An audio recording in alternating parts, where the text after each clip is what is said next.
जय हिंद दोस्तों। भारत में लोकसभा चुनाव की मतदान शुरू हो गई है। आज तकरीबन 60.23% मतदान हुई है।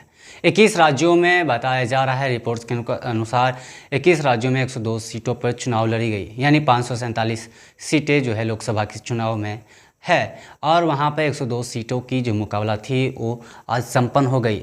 आज जब सुबह 7 बजे से जो है जब मतदान शुरू हुई तो उसकी जो अनुकूल थी वो बताया जा रहा था कि ये शाम 7:30 बजे, माफ़ कीजिएगा शाम 6 बजे तक इसकी जो है परिकलन चलेगी, इस वोटिंग की डेटिंग चलेगी। तो बताया जा रहा है ऐसा ही। आपको बता दूं कुल मतदान जो है 102 सीटों पर जो है इस बार चुनाव पहले चरण की मतदान जो है 102 सीटों पर हुई है।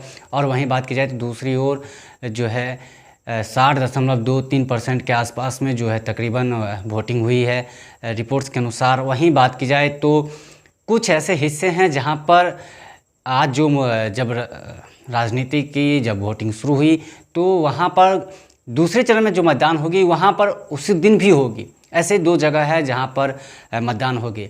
वो भी बता देता हूं कि आज प्रधानमंत्री मोदी और योगी आदित्यनाथ ने ट्वीट करते हुए कहा था कि पहले मतदान उसके बाद जलपान करें। वहीं 5 भाषा के साथ साथ में अन्य भाषा में भी उन्होंने ट्वीट करते हुए प्रधानमंत्री मोदी ने कहा कि मतदान बहुत ही ज़रूरी है, मतदान करें, क्योंकि मतदान लोकतंत्र को मजबूत बनाता है, लोकतंत्र को एक अस्थायी रूप से, निकटतौर से और निकम्बन तरीके से उनको मजबूती से डालता है।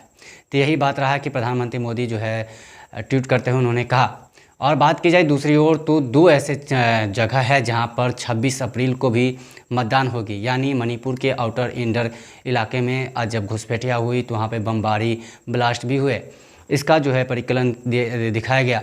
यानी ये सारा कुछ माजरा जो है वो चुनाव आयोग के अंतर्गत आते हैं, जहाँ पर राजनीतिक दलों को कोई भी संदेह नहीं होता है, क्योंकि वहाँ पर राजनीति एजेंडों की एक पहचान नहीं होनी चाहिए, वहाँ पर राजनीति की एक छोर नहीं होनी चाहिए। राजनीति का अलग मुद्दा रहता है, लेकिन अब जो है इलेक्शन कमीशन जो है वो अलग प्रकार से चल रही है, या सत्ता का सदुपयोग या सत्ता का प्रयोग कहा जाए। क्योंकि आप ऐसे इलेक्शन करवाते हो कि जहाँ सोच रहे हो कि एक अच्छी सी नींव रखा जाए, नींव के साथ साथ में मजबूती रखा जाए, वैसा कुछ होता नहीं है। आपको बहरहाल बता दूं कि यहाँ सत्ता का खेल में सबसे बड़ी जो बात रहती है कि आप सत्ता को कैसे उपयोग करते हैं।